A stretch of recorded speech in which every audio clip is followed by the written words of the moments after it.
Bismillahirrahmanirrahim. Assalamu alaikum hurmatli televideniyechilar. Aktif istiqlol xabarlari programmada kelajagingizni qiziqib qarshılaymiz. Men Abdullah Hasan.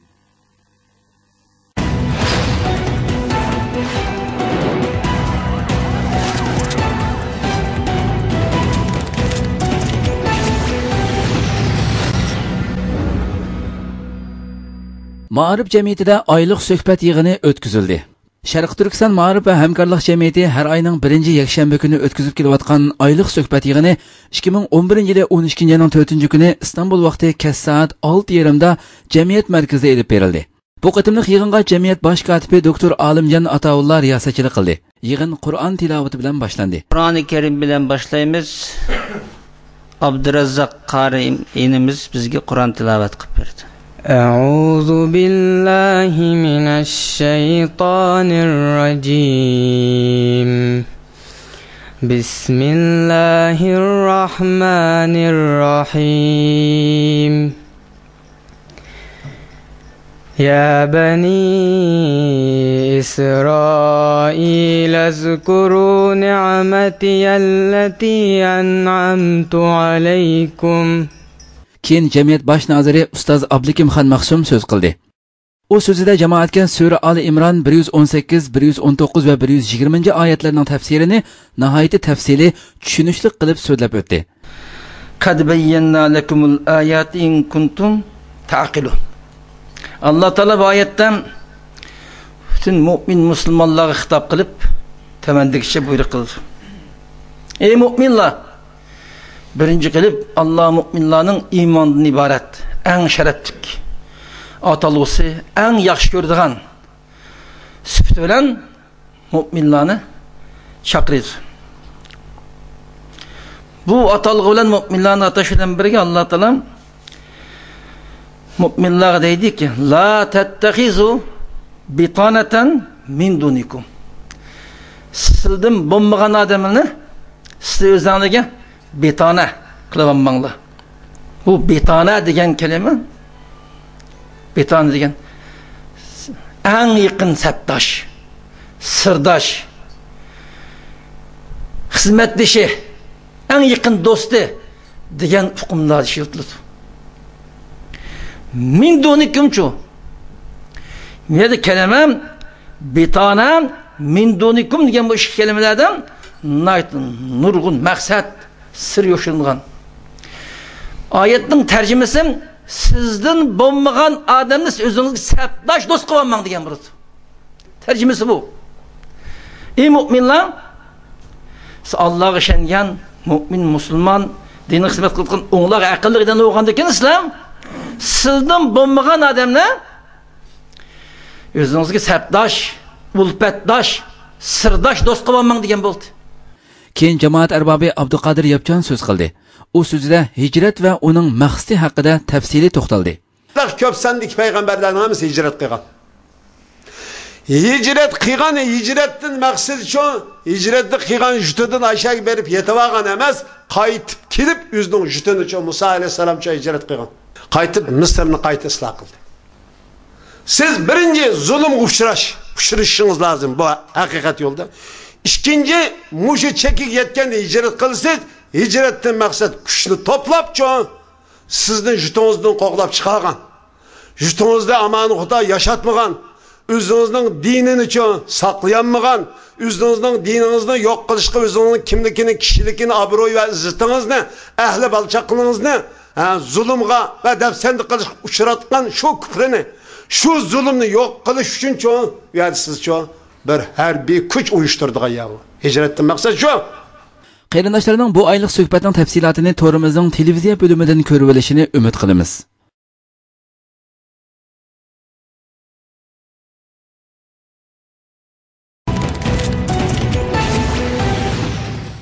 Xitoyning o'qish ishiga to'shmagan Uyg'ur o'smirlarini xitoylashtirishdagi yangi plani. Xitoylar Sharq Turkistonning kelgusi izbosarlari bo'lgan o'qish yoshiga to'shmagan kichik o'smir bolalarni majbur yasliga opirib, qo'sh til o'rgatishni bahona qilib, o'smirlarni xitoylashtirishga yangi plan tuzib chiqqan.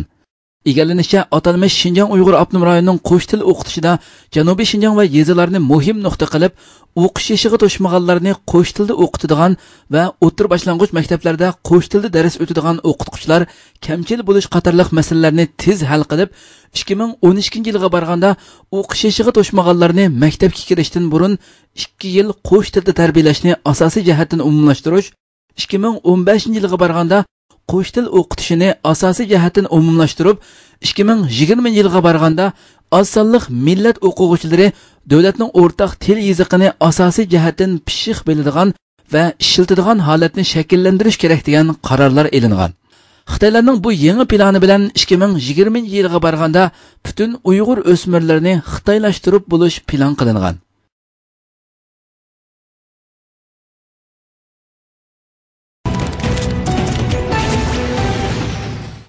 Xitoy kelgusi 5 yilda banka krizisiga duch kelishi mumkin. Eng yangi Bloomberg yer shari tekshirishining ko'rsatishicha, yer sharidagi ko'p sonliq mablag' solg'uvchilar Xitoy kelgusi 5 yil ichida banka krizisiga duch kelishi mumkin deb mo'ljallagan. Egallanishicha, bu eng yangi fasllik tekshirish 12-yilning 5-kuni va 6-kuni boshlangan. Natijasini shuni ko'rib olishga bo'ladiki, 1097 tekshirishni qabul qilgan mablag' solg'uvchi, tahlilchi va savdogarlar ichida %61% tekshirishni qabul qiluvchi 2016 yil oxirida Xitoyning pul muomala sohasi krizisga uchraydi deb mo'ljallagan. Faqat %10% tekshirishni qabul qiluvchi Xitoyning banka sohasining bu qiyinchilikdan qutulib chiqa oladiganligiga ishonch bilan qaraydiganligini bildirgan.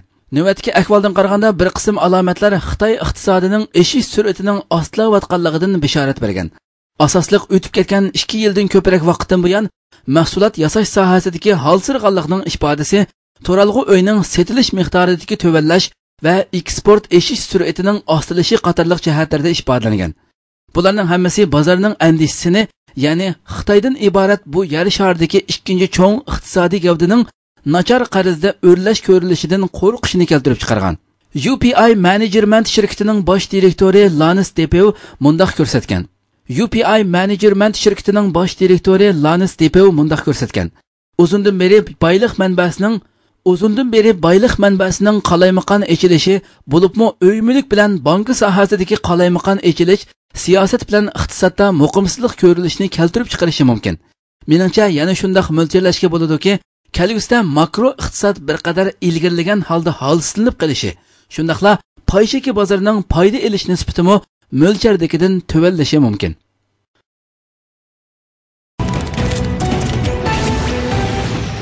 Xitoyning QQ suhbat programmasiga diqqat. Egallanishicha, Xitoyda yaqinda nurg'unlagan QQ MSN a'zolari o'zining yaqin do'stlarining telefonga pul qachilash va pul selib etish to'g'risidagi uchurini topshirib olganligini, lekin bevosita telefonni urib so'raganda qarish tarafning o'zining MSN QQ nomeri va maxfiy nomerining o'g'irlanganligini va nurg'un do'stlarining telefon urib mushu ishni so'raganligini aytganligini degan. Xitoy hakkerlari MSN yoki QQ dan foydalanib boshqalarga axlat, shahvoniy va virus uchurlarini to'pchi holda tarqatadi. A'zo nomerlarni aldab, torbatning chekilishi yoki ko'rish qitim sonini oshiradi. Tizimlashga aldaydi yoki torda ko'rishdan foydalanib, yog'och at virusi qatorliq viruslarni kirgizadi. Shuning bilan qarish tarafning kompyuterdagi ma'lumotlar yo'q bo'lib ketishiga sabab bo'ladi. Yana QQ orqali Xitoyning torbat soqchilari tomonidan so'zlashgan ikki tarafning qaysi mazmunda so'zlashganligi, ikki tarafning turgan davlat yoki o'lka degandek turaqliq yerlarini so'zlashgan mazmunni suzib oladi ekan. Bu orqali yo'qolan ishlarni bahona qilib, nurg'unlagan kishilarni qo'lga oladi ekan.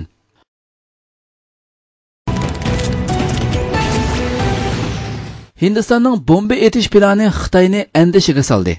Chet el axborotlarining uchuriga asoslanganda, Hindiston davlat mudofaa ministrligi tez bo'lganda bu yil 12-oyda, eng kechikkanda kelar yil 2-oydan burun yadro o'q beshi elib mang'alaydigan etish musofasi 5000 kilometr keladigan Agni 5 nomli boshqariladigan bombani etishni sinov qilmoqchi bo'lgan. Janubiy Koreya axborotlari 12-oyning 3-kuni maqola e'lon qilib, bu plan Xitoyni intayin jiddiylashtirdi va andishiga soldi. Chunki Xitoyning Beijing, Shanxay qatorliq Xitoydagi muhim shaharlarning hammasi Hindiston armiyasining etish doirasiga kirib qoldi degan. Janubiy Koreyaning Koreya gazeti Xinhua agentligining xabarini naql qilib deyishcha, etish musofasi 5000 kilometrdan oshadigan boshqariladigan bomba haqiqiy ma'nodagi qit'alar aro uchadigan boshqariladigan bomba bo'lib, Bu xil boshqariladigan bombasi bor davlatlardan faqat Amerika, Rossiya, Angliya va Xitoy qatorliq oz sondagi davlatlar ekan. Koreya gazeti baho berib, Hindiston doiralari bu yil 12-oydan kelar yil 2-oygacha bo'lgan mezgilda tunji qatim etish siniqi qilishni planladi. Planda 2-3 yil ichida 3-4 qatim sinoq qilmoqchi. 2014-yilining oldi kaynida qismlarga saplamoqchi deyilgan. Hindiston yana etish musofasi 6000 kilometr keladigan Agni 5 nomli o'zgartirilgan tipini tadqiq qilib chiqargan. Bu bilan Xitoyni intayin jiddiylashtirdi deyilgan.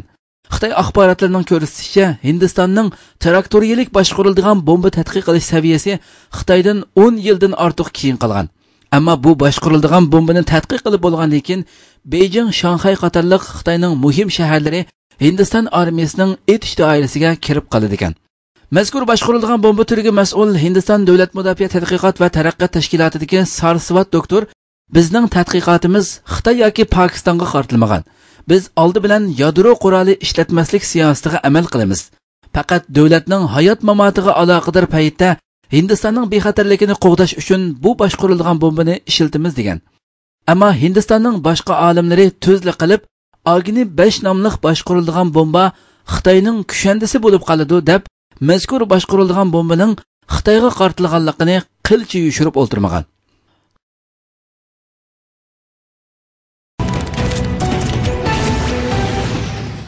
İran Amerikaning jasuslik aeroplanini etib tushirdi. İran armiyasi 12-4 kuni Iranning sharqidagi Afg'oniston bilan Pokiston chegaralanadigan rayonda Amerikaning radarga tushmas uchquchisiz jasuslik aeroplanini etib tushirganligini aytgan. Hamda Amerika armiyasining bu qitimqi tajovuzchiligidan o'ch olamiz deb tahdid solgan. Tahlillarda deyilishicha, bu voqea Amerika bilan Iranning o'rtasidagi maxfiy urushning yangi bir pardasini ochgan. İran armiyasining bildirishicha, bu uchquchisiz aeroplan og'ir zaxmiga uchirmagan bo'lib, navbatda İran armiyasining kontrolligida turib o'tibdi. Afg'onistonda turishliq Shimoliy Atlantik Akti tashkiloti birlashma armiyasi Iran etib tushirgan uchquchisiz aeroplan ehtimol Amerikaning bo'lishi mumkin degan. Shimoliy Atlantik Akti tashkiloti rahbarligidagi xalqaro bexatarlik yordamchi qismi İran etib tushirgan Amerikaning qurollanmagan razvedka aeroplani 4-dekabr kech Afg'onistonning g'arbiy qismida razvedka qilish vazifasi o'tayotdi. Bu uchquchsiz razvedka aeroplani kontrolligini yo'qotib qo'ydi. Hozir holati tekshirilyotdi degan. Shimoliy Atlantik Akti tashkiloti bayonotida aeroplanning tipini oshkorlamagan. İran Al-Alam Arab televiziyasining hamroh kanali İran armiyasi bosh qo'mondonlik shtabining 12-4 kuni kechdagi so'zini naql qilishicha, İran armiyasi necha soat ilgari RQ-170 tipli uchquchsiz aeroplanni etib tushirganligini e'lon qilgan. İran Paris agentligining deyishicha, bu uchquchsiz aeroplan İranning sharqiy havo tavalligiga tajovuz qilgan. Hozir İran armiyasining kontrolligida ekan. Angliya BBC to'ri davlat mudofaa va diplomatiya ishlari muxbirining deyishicha, agar Iranning so'zining haqiqiyligi isbotlansa, bu voqea Amerika bilan İran o'rtasidagi maxfiy urushning ichki pardasini oshkorlab beradi ekan. İran harbiy taraf urush holatiga kirdi. Angliya axborot vositalarining 5-dekabrdagi xabariga asoslanganda, tashqi zarba va maxfiy hujumga taqobil turish uchun İran Islom inqilobiy muhofazatchi qismining qo'mondoni Ja'fari harbiy qo'shinni urush tayyorligi holatiga kirish to'g'risida buyruq tushirgan. G'arb axborot tarmoqlarining oshkorlashicha, İran inqilobiy muhofazatchi qismi Iroq musofirlik boshqariladigan bomba, yuqori portlash kuchiga ega portlatqich bomba, zambirak va harbiy qo'shinni muhim mudofaa bazasiga o'rinlashtirishni planlagan.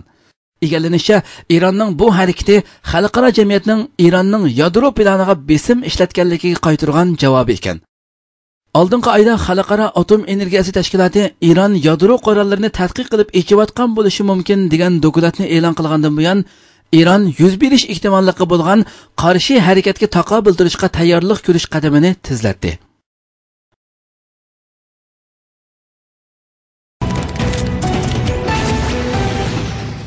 Asad Suriyada to'qinishdagi ommaning o'lib yorilinishida mening mas'uliyatim yo'q dedi. Axborot vositalarining xabariga qaraganda, Suriya prezidenti Asad 5-sla Amerika davlatlik radio shirkati muxbirining ziyoratini qabul qilganda ifoda bildirib, Suriya davlat ichidagi to'qinish keltirib chiqargan o'lib yorilinishda o'zining mas'uliyati yo'qligini, faoliyatni bostirgan harbiylarni o'zining kontrol qilmaydiganligini aytgan. Did you give the order for the crackdown? No, we give the order to implement the constitution and the law. We don't have policy, we don't have institution that kill people or give order for brutal reaction. This is individual, and that's what I described as individual mistakes. Okay, done by the military or done by whom? We don't know everything. But in some cases done by the police, in some cases done by civilians. Civilians who support the government, not by government, not by police. But not by your command? No. We don't have no one's command. There was no command to kill or to be brutal. Buningdan ilgari Birlashgan Davlatlar Tashkilotining statistika qilishicha, Suriyada 9 oyga yaqin davomlashgan to'qinishda 4000 dan ortiq odam o'ldi deyilgan. Asad, "Men prezident, ammo bu davlat mening igidorchiligimda emas. Shunga ularmi mening harbiylarim emas" degan. U yana bostirish siyosatini yo'lga qo'ysa bo'ldi deydigan belgilimlar bilan bir qism amaldorlar o'tkazgan xatolik ikkisi ikki ish. Buning osmon zamin farqi bor degan. Buningga Amerika Davlat ishlari mahkamasining bayonotchisi Dona raddiya berib, Asadning bu zo'ravonlik voqealarining yuz berishini to'salaydigan qudrati bor. Asad mas'uliyatdan qochib, ko'pchilikni o'zining bu davlatda huquqining yo'qligiga ishontirishga urinayotdi. Bu nihoyatda bema'nilik dedi. Suriyadagi zo'ravonlik voqealarining yana davomlashishining oldini olish hamda Asadni taxtdan tushishga qistash uchun Amerika, Yevropa ittifoqi, Arab allari ittifoqi va Turkiya Suriyaga yangi jazo yurgizdi.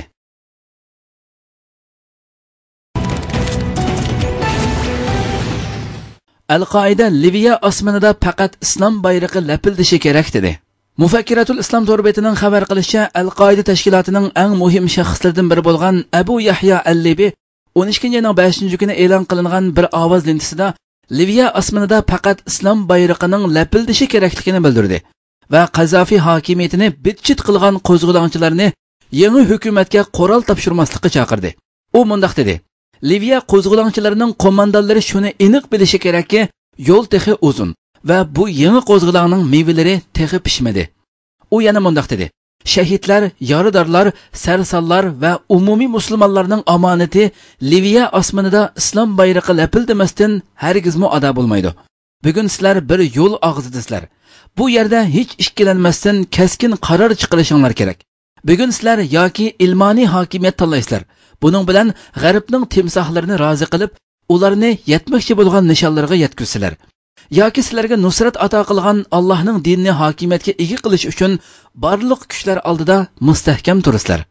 Alibi yana qo'zg'olonchilardan yangi hukumatga qurol topshirmaslikni talab qildi va so'zini shunday davom qildi: Sizlarga 40 yildan ko'p zulm solgan, qul qilgan Qazofi qulliqidan ozod bo'lishinglarga sabab bo'lgan quroldan voz kechish deganlik qulluq kiyimini yangi bir shakl bilan kiyish demakdir.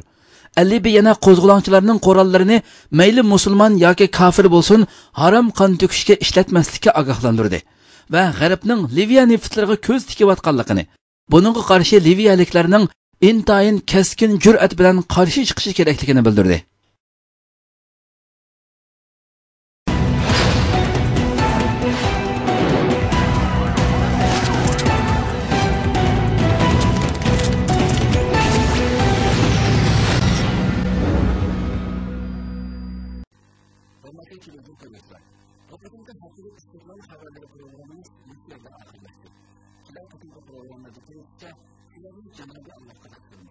Assalamu alaikum.